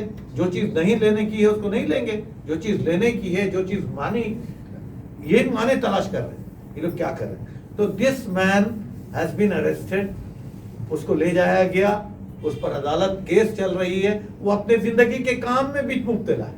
He is also living his personal life too, but finally a degree has been given to him. He is beheaded, he dies like a dog। ये खुद उसका कैरेक्टर कहता है कि कुत्ते की तरह उसको मार दिया। तो आप देखिए एक आदमी जिसको ये पता नहीं, he does not know why he has been arrested. ये आदमी जिसको ये पता नहीं है कि where is the court. ये आदमी जिसको पता नहीं है who is just putting the degree, उसको कौन उसका दे रहा है, सब सजा दे रहा है, कौन दे रहा है. ऐसी सजाओं के साथ वो क्या कर सकता है? कुछ नहीं कर सकता है. वो हेल्पलेस है, वो एलिनेटेड है, वो एक्सक्लूडेड है, वो अपनी जिंदगी जी रहा है, लेकिन इस जीते हुए वो किस कदर तन्हा है और किस कदर अकेला और किस कदर मायूस है. हेल्पलेसनेस की हाइट है. अब एक तीसरा उसका नॉवेल है द कासल. और डायरीज का तो मैंने बात कही और लेटर्स की भी बात कही. एक द कासल, इसमें भी एक अजीब सेंस ऑफ फैंटेसी, फैंटास्टिक, जो ड्रीम लाइक है, जो बहुत ख्वाबावर है, जो बहुत मायूस कुन है. द कासल में एक लैंड सर्वेयर का की पूरी दास्तान है. A character has been used by Kafka who came as a land surveyor for the castle. लेकिन कासल तक वो पहुंच नहीं सकता है. उसको किसने as a land surveyor appoint किया है, उससे उसकी कभी मुलाकात नहीं हो सकती. वो पूरे समाज में उसको ढूंढता रहता है. ढूंढने का मतलब है वो जिंदगी के माने ढूंढ रहा है असल में. इसको जरा सा ध्यान में रखिएगा. वो पूरे एरिया में ढूंढता रहता है कि आखिर मैं किस तरह इस कासल तक पहुंचूं. इसके अंदर जो लोग हैं, जो हुकूमत कर रहे हैं, जो हमको अपॉइंट कर रहे हैं, who are this people, who are they, जो रूलिंग. तो यहाँ तक कि वो एक छोटी सी फैमिली के साथ अटैच हो जाता है. लेकिन on top of that he has not been given the access of the castle. Castle के एक्सेस नहीं होता है, यानी आखिर तक वो सोसाइटी के पूरे नॉर्म से एक्सक्लूडेड रहता है, जैसे सतलुज अभी एक्सक्लूडेड है. तो ये आप देखिए कहाँ कब क्या हो रहा है और कहाँ उसका इम्पैक्ट पड़ रहा है, कैसे चीज आ रहे हैं, आज कितना इम्पोर्टेंट है ये चीजें. तो ये अजीब मामला है. वो बोलता हम एक इंसेक्ट बन गए हैं, हम एक ऐसे आदमी हैं जो अपने कासल के अंदर जा नहीं सकते हैं, हम एक ऐसे आदमी हैं who is arrested and without a reason, without a cause. तो दोस्तोयेव्स्की का नाम आप लोगों ने सुना होगा. फेडोर दोस्तोयेव्स्की बहुत बड़ा राइटर है. उसने भी बहुत बड़ी बड़ी किताबें लिखी हैं, लेकिन एक छोटी सी किताब लिखी है. अगर आप लोगों को कहीं मिले, and to you very personally I am saying you that you must read that book. उसका नाम है notes from underground. Notes from underground का पहला लाइन है, I am a sick man. आप सोच सकते हैं कि कोई आदमी क्यों लिखेगा I am a sick man.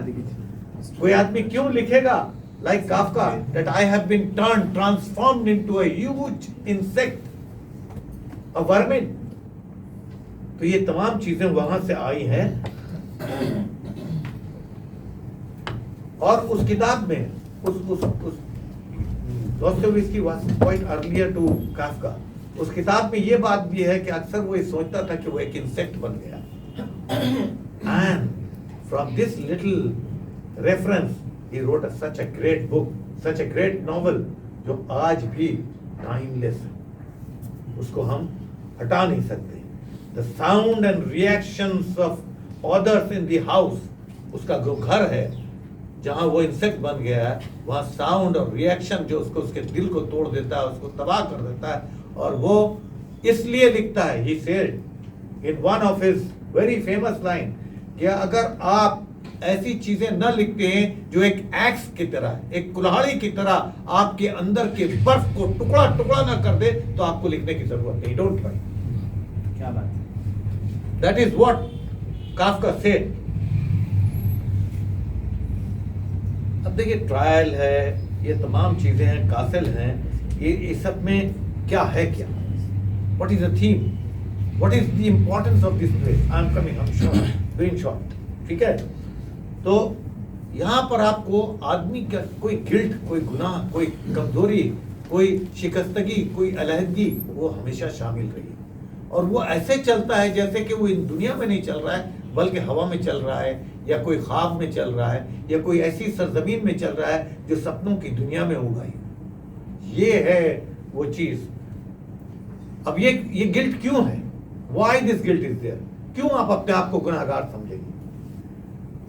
लाशऊर, unconsciously something may have come from the fathers, from the forefathers, earlier people, उनकी तमाम चीजें उनके अंदर चली आई हैं। और पूरा जो इंडिविजुअल होने के बावजूद अपनी सोसाइटी में और अपने गॉड के सामने वो इस कदर हेल्पलेस नजर आता है कि आप सोच नहीं सकते। ये उसकी अहम चीजें हैं। तीसरा, एक कर्ब है, एक बला है। जिस तरह करबला में कर्ब और बला, the two words is so important. कर्ब मने दुख, बला मने कोई भला आती हो, कोई भयानक चीज आती हो। ये कर्ब बला दोनों मिलके वो एंग्विश होता है। एंग्विश एक है एग्जिस्टेंशियल एंग्विश, ये अपने जात का दुख, अपने जात का कर्ब उसके साथ है। तो इसमें वो क्या चाहता है, चाहता क्या है, what does he want to explain us, कि आपका क्यों आज मेरे लिए इंपॉर्टेंट है। उसकी 2-3 बातें मैं आपके सामने रखता हूँ। एक वो थे कि भाई मैं एक इंसान हूँ, मुझे एक्सेप्ट कीजिए। The search for acceptance and the search for meaning, meaning को आप एक्सेप्ट कीजिए। एंडलेस ब्यूरोक्रेसी जो है, जो हमको कुछ नहीं समझती, जो अपने आप को हम पर इस तरह सवार रखती है कि हम माने कीड़ा की तरह बन जाते हैं, कभी इंसेक्ट की तरह बन जाते हैं, कभी सिक मैन हो जाते हैं। ये ब्यूरोक्रेसी, इससे थोड़ा सा बचने की जरूरत है। तीसरा, मेटामॉर्फोसिस का एलिनेशन तो जवाब नहीं है भाई। अभी ये तो उसकी कहानियां हैं। इन कहानियों में, तमाम कहानियों में वो जिंदगी की माने तलाश करता रहा है, वो अपनी जिंदगी को आगे बढ़ाता रहा। लेकिन उसने एक ड्रामा भी लिखा है, तो ड्रामे का नाम है the warden of the Tom. अब रूहें को आप जरा देखिए, आप याद कीजिए कि रूहें आपने स्टेज किया है, और अदर ने एक्ट किया था, उसमें कब्रिस्तान का वो सीन था, यहाँ भी है। लेकिन यहाँ बहुत उसका आकार या उसका सर्किल या उसका दायरा थोड़ा छोटा है, मुख्तसर है। There is one Tom. और टॉम किसका है? वो प्रिंस और तमाम लोगों का है, वो तमाम लोग जो हुकूमत करते हैं, और उसका एक वार्डन है जो उसका देखभाल करता है। जस्ट इमेजिन रूहे and you will understand this play. The play is set in a royal palace, जहां एक कब्र भी है, उसका एक वार्डन है, और strange elements come from there. रातों को यहाँ पर भी आके माने मुर्दे जिंदा होते हैं, वो अपनी तकलीफ बयान करते हैं। यहाँ पर भी अजीब अजीब आवाजें आती हैं, अजीब अजीब सेहरंगेज कैफियतें होती हैं। आदमी सुनने से पागल हो सकता है, और वार्डन भी सब चीज सुनता रहता है। और बात यह है कि वो जो रॉयल फैमिली है, वो कैसे उसको रिस्पॉन्ड करे, how to respond this the one who is dead, the one who is gone. हमारा उनसे कैसा ताल्लुक बन सकता है एक गॉडलेस वर्ल्ड में।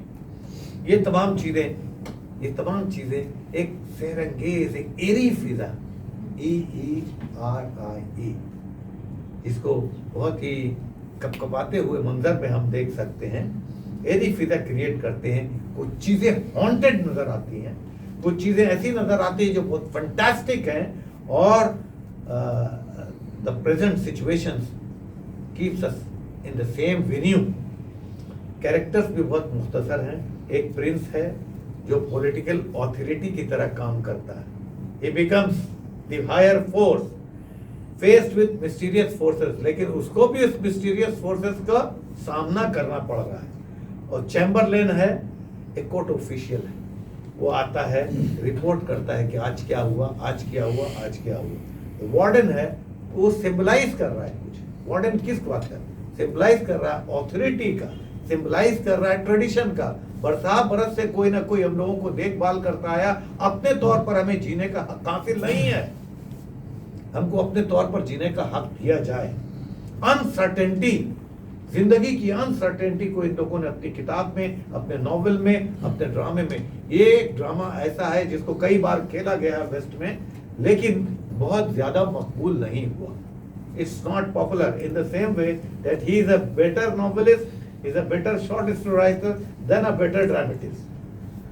तो पास्ट एंड प्रेजेंट सामने आ जाता है, पॉलिटिकल ऑथोरिटी आती है, अननोन पावर को हम समझने लगते हैं, अब मिस्ट्री जिंदगी पूरी ऐसी मिस्ट्री है, राज है। चाहे आप जितना माने निकाल लें, चाहे जितनी चीजें निकाल लें, कहीं ना कहीं कोई चीज बहुत धुंधलके में छुपी हुई है और हम इसे धुंधलके में छोड़ के चले भी जाते हैं। Writing style was very pure, simple, authentic, precise language describing extraordinary thing. इसके कैरेक्टर्स भी, बात मैं बोलना भूल गया, जितने कैरेक्टर्स उसने क्रिएट किए हैं वो पूरे का पूरा नाम भी नहीं होता ही। उसके बाद कहानी शुरू हो गई। ट्रायल का कैरेक्टर का नाम है जोसेफ के। What is the full name? He is never full, he is never complete, he is always excluded. ये तमाम चीजें उसमें आती हैं। सिचुएशन, सर्टन कैरेक्टर्स ट्रैप्ड, फंस जाते हैं, हम आप फंस जाते हैं। आप इतना क्लियर कट अपना एजेंडा रखती हैं कि मैं बच्चों को ये सिखाऊंगी, मैं इस तरह काम करूंगी, यहाँ जो चीजें पहुंची नहीं है उसको पहुंचाना है। ये बड़ा मसले का काम है जो आप कर रही हैं। ये मीनिंग की तलाश है जो ये तमाम लोग अपने ड्रामे में और अपने नॉवेल में मीनिंग की तलाश करते रहे हैं। हमारे कंट्रोल से बाहर है भाई, बहुत सारी चीजें हमारे कंट्रोल से बाहर हैं, उसमें हम ट्रैप्ड कर गए हैं। इसी चीज को काफका ने लिखा है। हम स्ट्रगल कर रहे हैं to understand the meaning of our life, इसी चीज को काम्यो ने लिखा है। हम अपने वजूद को मनवाने की कोशिश कर रहे हैं। क्या बात लिखा है सार्थर ने, man is a desire to be a god. आहा, रेयर केस में ऐसे जुमले आते हैं कि इंसान एक ख्वाहिश है कि वो खुदा बन जाए, तो बन नहीं सकता है। लेकिन आप लाइन देखिए, सार्थर का लाइन, ये तमाम चीजें ऐसी हैं जो आदमी को पूरे समाज में बहुत ही आइसोलेटेड कर देती है। तो this isolation, this existential anguish, this depth, this modernity continues and continues to till this day. Thank you.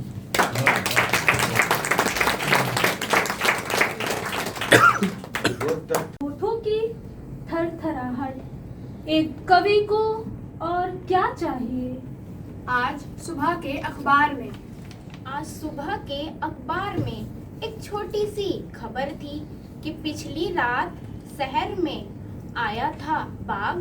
किसी ने उसे देखा नहीं, अंधेरे में सुनी नहीं, किसी ने उसके चलने की आवाज गिरी नहीं थी किसी भी सड़क पर खून की एक छोटी सी बूंद भी।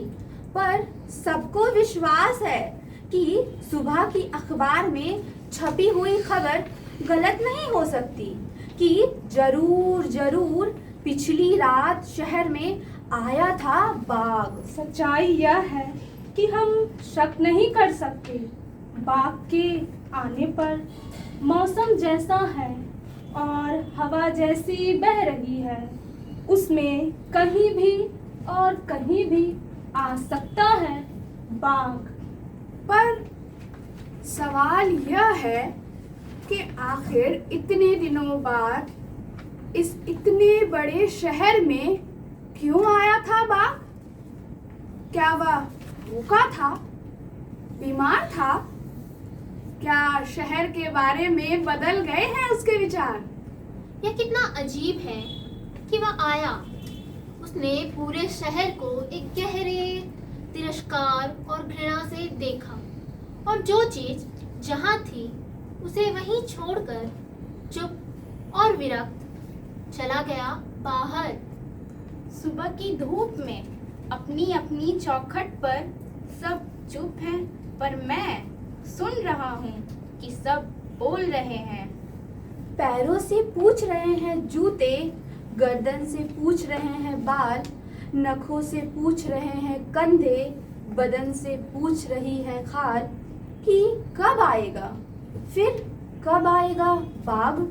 कथाओं से भरे इस देश में, कथाओं से भरे इस देश में मैं भी एक कथा हूँ। एक कथा है बाघ भी। इसलिए कई बार जब उसे नहीं मिलती छिपने को जगह, तो धीरे से उठता है और जाकर किसी कथा की ओट में बैठ जाता है। फिर चाहे जितना ढूंढो, चाहे छान डालो जंगल की पत्ती पत्ती, वहाँ कहीं मिलता ही नहीं। बेचारा भैंसा सांझ से सुबह तक चुपचाप बैठा रहता है, एक पतली सी जल की रस्सी के सहारे। और बाघ है कि उसे प्यास लगती ही नहीं, कि वह आता ही नहीं कई कई दिनों तक जल में छूटी हुई अपनी लंबी शानदार परछाई को देखने। और जब राजा आता है और जंगल में पड़ता है हाका और तान ली जाती है सारी बंदूकें उस तरफ जिधर से आ सकता है बाघ। तो यह सच्चाई है कि उस समय बाघ यहाँ होता है न वहाँ। वह अपने शिकार का खून पी चुकने के बाद आराम से बैठा होता है किसी कथा की ओट में। इस विशाल देश में, इस विशाल देश के दूर उत्तर में एक छोटा सा खंडर है किसी प्राचीन नगर का, जहाँ उसके वैभव के दिनों में कभी कभी आते थे बुद्ध, कभी कभी आ जाता था बाघ भी। दोनों अलग अलग आते थे। अगर बुद्ध आते थे पूरब से तो बाघ क्या, कभी वह पश्चिम से आ जाता, कभी किसी ऐसी गुमनाम दिशा से जिसका किसी को आभास तक नहीं होता था। पर कभी कभी दोनों का हो जाता था सामना। फिर बाघ आंख उठा देखता बुद्ध को और बुद्ध सर झुका बढ़ जाते थे आगे। इस तरह चलता रहा महान जीवन उस छोटे से नगर का। बुद्ध की करुणा और बाघ के आतंक की एक दूसरे को काटती हुई दोहरी छाया में वहाँ लोगों का ख्याल था कि बुद्ध समझते हैं बाघ की भाषा, पर बेचारे बाघ के लिए बुद्ध की पाली घास की तरह एक सुंदर और एकदम अखाद्य। इस तरह दोनों के बीच एक अजब सा रिश्ता था, जहाँ एक ओर भूख ही भूख थी, दूसरी ओर करुणा ही करुणा, और दोनों के बीच कोई पुल नहीं था। पर कभी कभी रातों में जब हिमालय की चोटियों पर गिरती थी बर्फ और नगर में चलती थी तेज हवाएं, तो नगरवासी सोचते थे इसी झोंके में कहीं सिहरते होंगे बुद्ध भी।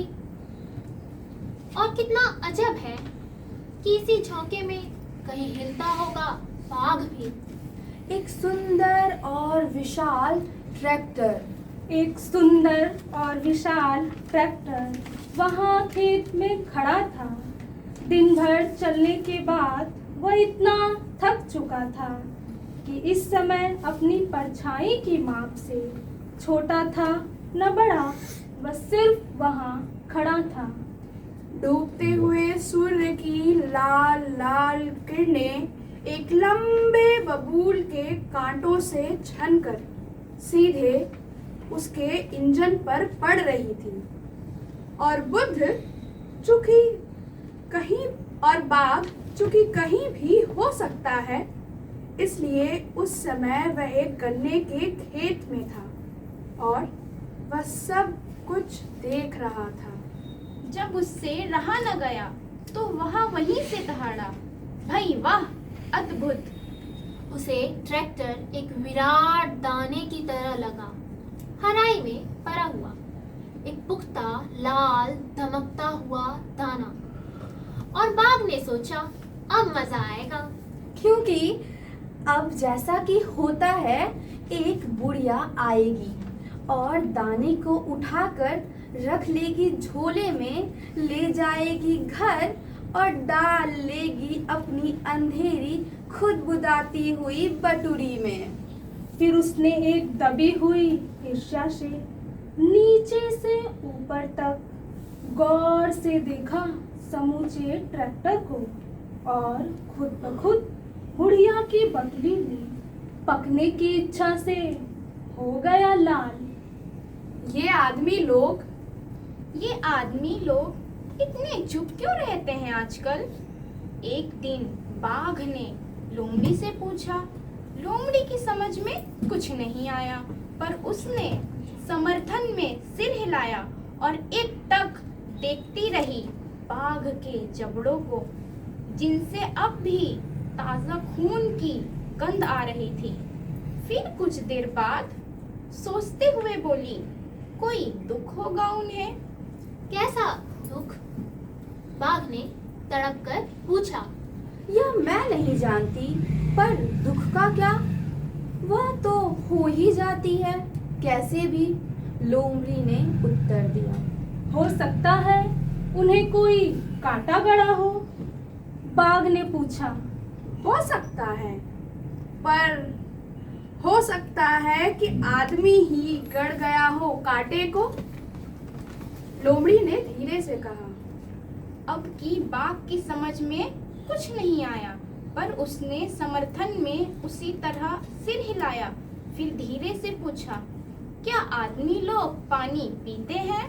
पीते हैं, लोमड़ी ने कहा, पर वे हमारी तरह सुबह शाम नहीं पीते।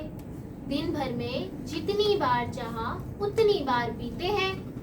पर इतना पानी क्यों पीते हैं आदमी लोग? बाघ ने आश्चर्य से पूछा। वही दुख, मैंने कहा ना, लोमड़ी ने उत्तर दिया। इस बार फिर बाघ की समझ में कुछ नहीं आया, पर वह देर तक सिर झुकाए उसी तरह सोचता रहा।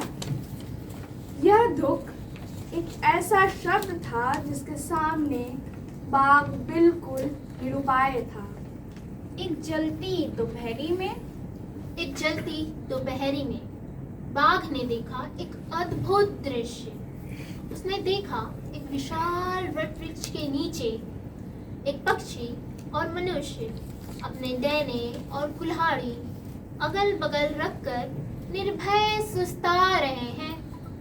पहले वह गुर्राया, फिर हो गया चुप, क्योंकि उसने सुना वह बूढ़ा वटवृक्ष आदमी की कानों के पास झुककर एक बहुत पुरानी गीत, जो शायद किसी राजा के बारे में था, जिसकी रानी जंगल में खो गई थी। फिर बाघ हिला न गुर्राया, बस उसी तरफ मुंह किए देर तक खड़ा रहा, मुक्त अवाक।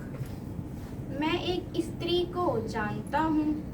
मैं एक स्त्री को जानता हूँ जो एक छोटे से शहर में रहती थी। उसके पास ढेरों कहानियाँ थी, बाघ के बारे में और नदियों के बारे में और उन बहुत से शहरों के बारे में जिनके नाम किताबों में कहीं नहीं मिलते। उसका विश्वास था कि बाघ एक जादू है और इतना विकट कि अंधेरे में नाम लो तो हो जाएगा प्रकट।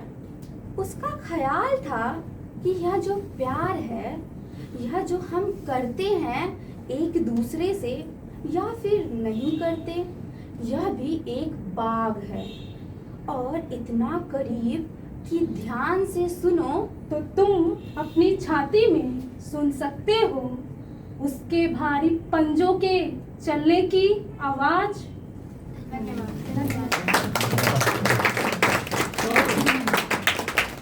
पे कितना बड़ा कार्यक्रम हो गया है,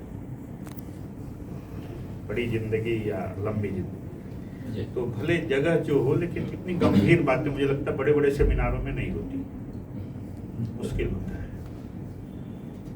और थोड़ा सा जिस तरह से उसका दायरा लिया गया, मैं बहुत संक्षेप में बोलूंगा मैं, क्योंकि इतना होता है ना कि पचाना भी चाहिए, इतना ही हम ग्रहण करें जितना कि पचा सकें।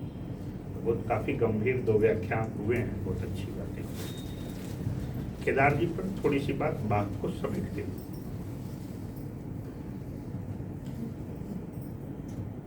अभी जो पाठ प्रस्तुति की गई वो 8 खंड, बाघ के 8 खंडों की प्रस्तुति थी, बल्कि काव्य पाठ था। और सबसे अधिक चुनौती भरा होता है कि कविता को नाट्य के स्तर पर ले जाना। मुझे लग रहा है कि उसका पहला स्टेप है इतु दी या फिर उमा दी जो सोच रही है, बहुत कठिन है। और बाघ कविता ही अपने आप में आधुनिक हिंदी कविता का एक नया आयाम, डायमेंशन देती है। उस पर थोड़ी सी मैं चर्चा करूंगा, फिर बाघ पर करूंगा कि केदारनाथ सिंह बड़े कवि हैं, जैसे कि संगीता जी ने बताया, ज्ञानपीठ पुरस्कार मिला है, साहित्य का सबसे बड़ा अवार्ड। उस केदार जी को सबसे पहले खोजा है हिंदी के महान कवि अगले। देवघर में जाते हैं, एक गोष्ठी होती है और वहाँ एक 24-25 साल के जब केदार जी थे तो युवा ही होंगे, कविता पढ़ते हैं और अगले बहुत कम बोलते थे जैसा कहा जाता है, और उन्होंने कहा कि अपना थोड़ा पता देना, नाम पता देना, दे दिया। उसके कुछ दिनों बाद एक पत्र उनके पास जाता है कि क्या आप तीसरा सप्तक के लिए अपनी कविताएं देंगे। तो अपनी कविताएं वो देते हैं और 1959 में तीसरा सप्तक आता है, 1959। और इस बिंब की बात हो रही है, उसमें हर एक सप्तक की एक खूबी है, 4 सप्तक निकले हैं कि कविताओं के साथ कवि का वक्तव्य भी होगा। तो चूंकि टॉपिक दिया गया है तो मैं कोशिश करता हूँ कि टॉपिक पर ही केंद्रित रहूं, यदि बात पर रहता तो सिर्फ बात पे ही बोलता था। तो बिंब की जो बात थी, ठीक है, बिंब बहुत अच्छी चीज है। तो वहां पे बल्कि केदार जी कहते हैं कि मैं कविताओं में सबसे अधिक ध्यान देता हूं बिंबों पर। यह बिंब विषय वस्तु को महत्वपूर्ण बनाता है और रूप को संक्षिप्त और दीप्त। खैर ये विद्यार्थी इसको लिखते हैं या समझाने के लिए भी हम लोग इस कोटेशन का बार बार प्रयोग करते हैं। लेकिन धीरे धीरे 1960 में उनका एक काव्य संग्रह आता है, 26-27 वर्ष की उम्र में, अभी बिल्कुल अभी, और 20 वर्षों तक वो आधुनिक हिंदी कविता से गायब रहते हैं केदारनाथ सिंह। उनकी कविताएं नहीं छपती। नौकरी में गोरखपुर में थे, फिर उसके बाद जेएनयू में आते हैं, और फिर 1980 के बाद उनका संग्रह आता है जमीन पकड़े, और फिर 1983 में आता है अभी बिल्कुल अभी। और कुछ कविताएं वो लिखते हैं, मित्र मंडली में चर्चा होती है। हंगरी के एक कवि ने पशु पर कविता लिखी थी, एक सूत्र मिला उनको कि क्या, और बाघ के संदर्भ में 16 से खंड लिखे थे। और नामोर जी तक जब ये बात पहुंची तो उन्होंने कहा कि मैं आलोचना में इसको दे रहा हूं। 1984 बाघ का 8 खंड आप लोगों ने देखा। बाघ कविता को पढ़ना, और एक समय जब सिलेबस में था तो उसको पढ़ाना बहुत ही चैलेंजिंग था, आज भी है, मुझे अभी भी लगता है। कई लेखों को पढ़ाऊं तो बाघ है क्या, ये बहुत मुश्किल होता है डिकोड करना। अब मैं भी क्या उस 5-10 मिनट में कर पाऊंगा कि नहीं, बहुत मुश्किल है, लेकिन है महत्वपूर्ण। कुछ उसी तरह से कि जब हम कोई व्यंजन खाते हैं उसमें यदि कुछ अतिरिक्त डाल दिया जाता है तो उसका स्वाद तो होता है, लेकिन उसका बयान नहीं कर पाता कि है क्या। तो बात कविता एक नया चेंजेस लाते हैं। 84 में वो आता है, फिर उसके बाद 11 वर्षों के बाद 95 में उनका प्रतिनिधि कविताओं का संकलन आता है। उसमें 5 और संग्रह जोड़ते हैं बाघ में, और फिर 96 में 96 में बाघ से अलग सीरीज ही आती है, और उसमें जो पहली कविता पढ़ी गई है आमुख, वो वहां पे है। यानी कि 1984 में वो नहीं था, 1996 में आ गया है। बाघ को जब मैं समझ रहा था या पढ़ रहा था बहुत दिनों से, और कल भी एक निदा फाजली एक बहुत बड़े शायर हैं उर्दू के, उनका एक बहुत चर्चित शेर है, मुझे लगता है बाघ भी शायद वही है। हर आदमी में होते हैं 10-20 आदमी, जिसको भी देखना हो कई बार देखना। तो बाघ हम देखते हैं कि बाघ कई जगह है। बाघ कई बार देखेंगे आक्रामक है, हिंसक है। कई बार हम देखेंगे उसमें करुणा आ जाएगी। कई बार हम देख रहे हैं कि चुपचाप एक कथा की ओट में बैठ गया है। कई बार एक कवि बाघ को ले आ रहा है। और भी आप देखेंगे तो बाघ एक खिलौना है, बाघ की लोमड़ी से बातचीत हो रही है, बाघ खरगोश को सहला रहा है धीरे धीरे। तो मुझे लगता है कि कहीं ना कहीं हर एक का जो रूप है अलग अलग। हम भी कई बार हमारे अंदर कभी लोभ जाग जाता है, कभी करुणा जाग जाती है, कभी मौका मिलता है तो हम भी हम आलोचना करते हैं, हर एक चीज की, सत्ता की आलोचना करेंगे, उसकी आलोचना करेंगे। लेकिन जो ही मौका मिलता है, थोड़ा सा अधिकार या पद मिलता है, तो हम भी कहीं न कहीं अपनी उस हिंस्रता को, अपनी उस बेईमानी को निचोड़ लेते हैं। तो बिल्कुल मुझे लग रहा है कि बाघ को यदि निदा फाजली के उस शेर से जोड़ करके देखा जाए तो ये ज्यादा ही कहीं न कहीं थोड़ी बात समझ में आ सकती है। अब बाघ, उन्होंने भी लिखा, इसकी भूमिका भी लिखी कि पंचतंत्रीय पशुओं की जो कहानियां हैं, तो जाहिर सी बात है कि जब बच्चा छोटा होता है तो हम लोग उसको जो भाषा सिखाते हैं, तो भाषाओं में कविता, छोटी छोटी कहानियां सिखाते हैं। एक कौवा प्यासा था, घड़े में थोड़ा पानी था, या फिर लोमड़ी की, शेर की जो कहानियां, वो कहानियां क्या है? किस्सा तोता मैना है, पंचतंत्र है, बहुत सारी कहानियां हैं। तो पशु पक्षियों को लेकर के जो रचनाएं की जाती हैं, वो किस लिए? क्या पशु पक्षियों के लिए है? तो वहां पे ये स्वाभाविक है, सभी कोई मानेंगे कि पशु पक्षियों के माध्यम से मनुष्य को और समझदार बनाने की वो कहानियां है।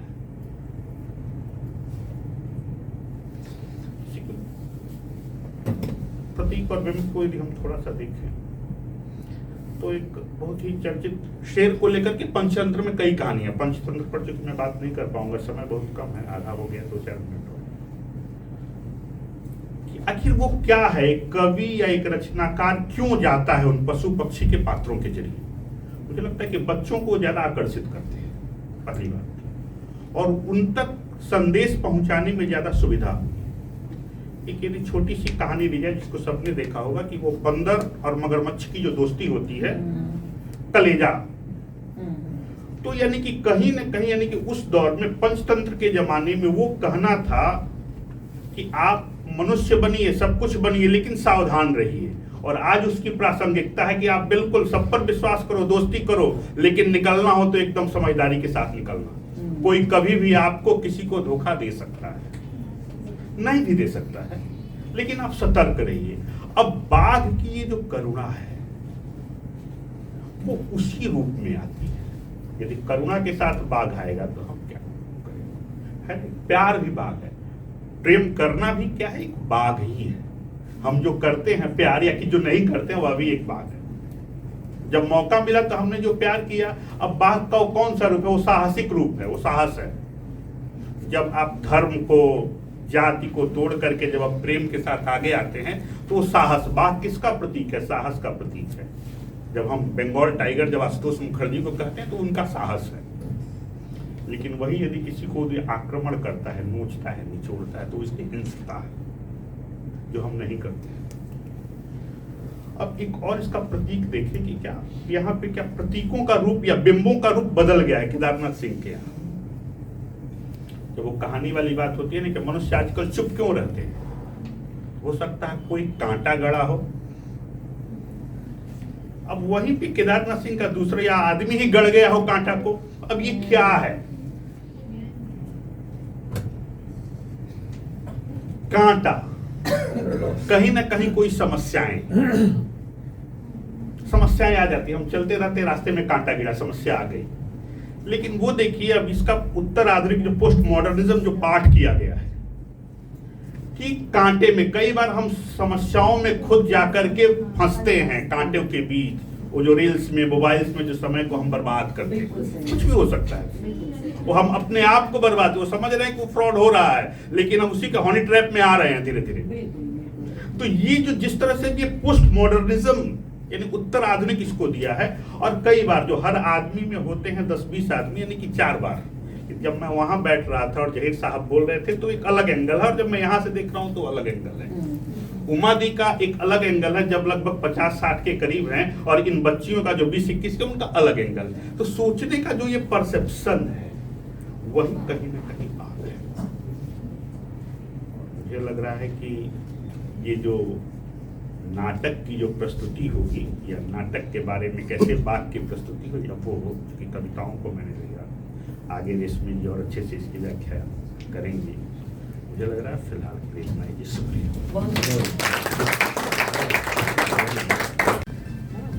तो उमा जी ने जो विषय दिया, लिटिल थिस्पिन को बहुत बहुत धन्यवाद कि एक मैं मानती हूँ कि जैसा विनय जी ने भी कहा कि इस कविता पर जितनी भी बात हो, शायद कुछ ना कुछ नए इसके कोण, नए रूप हमारे सामने आएंगे। और इन्होंने मुझे विषय दिया कि बाघ कविता में नाटक के तत्व। तो मैंने जैसे कविता पढ़ी, आपने अभी सुनी, इन बच्चों ने इसकी प्रस्तुति की। मैं मानती हूँ कि इसे नाटक के रूप में प्रस्तुत करना अपने आप में एक बहुत बड़ी चुनौती है, क्योंकि इस कविता में जो नाटक जो खेला जाता है, सबसे पहली बात वो जो संकलन त्रय जो होता है, काल का, घटना की और समय, ये जो स्थान, ये जो तीन चीज़ें हैं, बाघ कविता में इसको मैं मानती हूँ इसको मेंटेन नहीं किया गया है कि काल, घटना और स्थान, इसकी जो एक धारावाहिकता होनी चाहिए, बाघ में ऐसा नहीं है।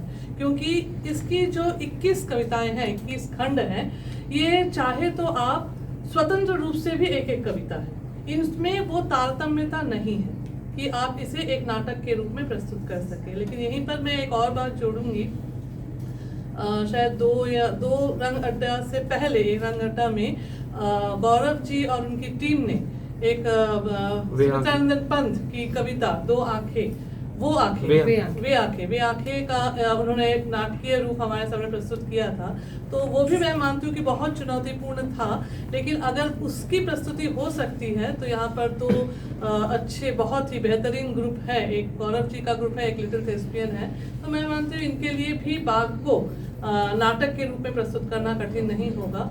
अगर इसके नाटक के तत्वों पे, यदि भी बहुत सारी बातें हो चुकी हैं, विनय जी ने भी उस विषय पर बहुत सी बातें की, बाघ के बारे में या उसकी रचना का जो इतिहास रहा, इस पे बहुत सारी बातें की। जो चीज़ें इस कविता में है, सबसे पहले ये दिखा रहे हैं कि जो एक बात बहुत महत्वपूर्ण पंक्ति यहाँ पर आई है कि जो हाथ बुन रहे हैं, जो बुनकर हैं, और जो साधारण गांव में रहने वाले लोग हैं, वो मंडी नहीं जाना चाहते।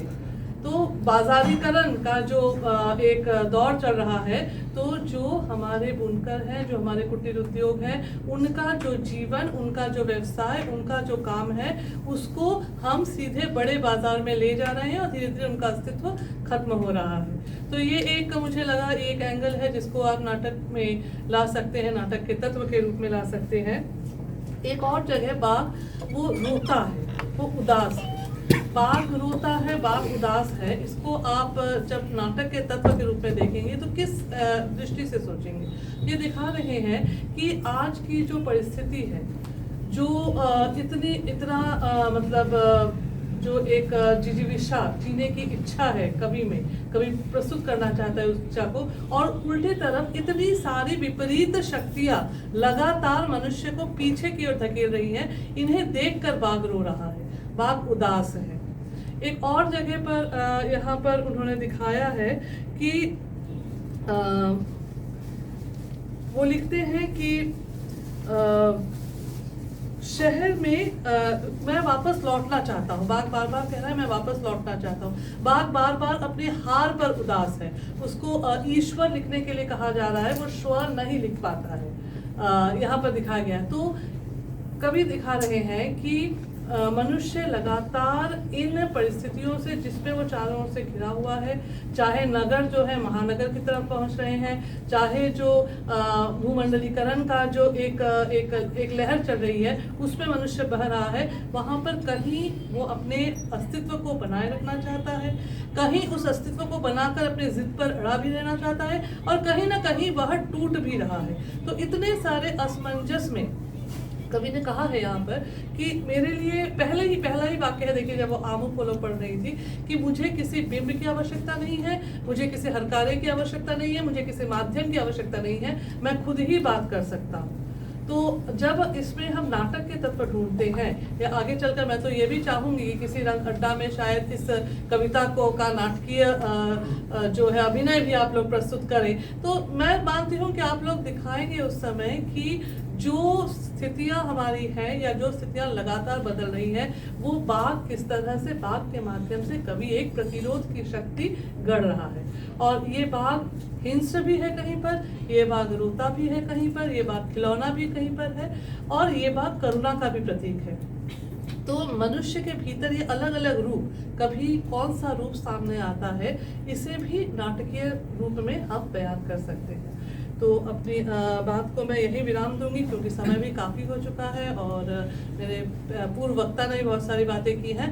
इस कविता को जितने भी बड़े आलोचकों ने इसे पढ़ा, इस पर लिखा, उन्होंने कहा कि ये एक शोक गीत भी है, एक प्रेम गीत भी है, एक कविता कोलाज है, क्योंकि इसमें बहुत बड़े जीवन के बहुत सारे अंशों को, जितना भी इसे हम बार बार पढ़ेंगे और अगर आप आगे चलकर, मैंने उमा जी कहा है, जैसे आप हमें टास्क देती हैं ना, आज मैंने दे दिया है, हाँ, गौरव जी को और लिटिल थेस्पियन दोनों ग्रुप को किया है कि जब आपने हमसे मेहनत करवाई है तो अगला हम देखेंगे, इसको आज सुन रहे हैं, अगला हम देखेंगे। इसमें एक बात और है, बाघ जो है मनुष्य की आदिम प्रवृत्ति, हाँ, मनुष्य की जो आदिम प्रवृत्ति है वो इनेट नेचर इसको कहते हैं, वो है, और जो शहरीकरण के इस ऊपरी दिखावे से अभी तक अछूता है, उसे भी दिखाया गया है। और इसलिए बार बार हमारे भीतर भी है, वो हमारे भीतर भी है, और हमारे भीतर केवल हिंस्र रूप में नहीं है, वो हमारे भीतर कहीं मानवीयता है। एक जगह पर लिखा भी गया है कि बाघ जो है वो इंसानियत, इंसानपन का भी प्रतीक है यहाँ पर।